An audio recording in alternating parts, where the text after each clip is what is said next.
Bro கொக்கா Cola try பண்ணுங்க bro. வாங்க ட்ரை பண்ணுவோம். இந்த வீடியோவை ஸ்கிப் பண்ணாம ஃபுல்லா கொஞ்சம் பாருங்க. நீங்கள் கொக்கா கோலாவை வாங்கி குடிக்கிறீர்கள் என்றால் காசாவினுடைய பாலஸ்தீனத்தினுடைய அப்பாவிகளுடைய இரத்தங்களை குடிக்கிறீர்கள் என்று புரிந்து கொள்ளுங்கள். இதை விட ரொம்ப ஈஸி. கொக்கா கோலாவை வாங்குறதை விட கொஞ்சம் குண்டுகளை வாங்கி கொண்டு இஸ்ரேல்கிட்ட கொடுத்துட்டு வந்துருங்க. அதன் மூலமாகவே அவர்களை கொன்று விடுவார்கள் என்று. இங்க செலவழிக்கிற 180 ரூபாய்னால அங்க இருக்கிற லட்சக்கணக்கான மக்கள் கொல்லப்படுறாங்க.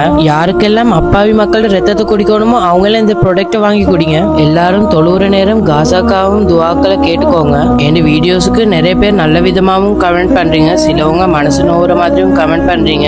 ஆனா பிரச்சனை இல்லை, இந்த வீடியோஸ்ல மக்களுக்கு நல்ல விஷயங்களும் ஷேர் பண்ணுவேன். மறக்காம ஃபாலோ பண்ணிக்கோங்க. என் யூடியூப் சேனலையும் சப்ஸ்கிரைப் பண்ணி வச்சுக்கோங்க. உங்களுக்கு கூல் ட்ரிங்க்ஸ் குடிக்கணும் என்றால் ஸ்ரீலங்கன் ப்ராடக்ட் எவ்வளவோ இருக்குது. அதுல எது சரி நல்ல ட்ரிங்க் கொண்டு எல்லாரும் ட்ரை பண்ணுங்க. பலஸ்தீன் மக்களுக்கு சப்போர்ட் பண்றவங்க இந்த வீடியோ கொஞ்சம் ஷேர் பண்ணுங்க.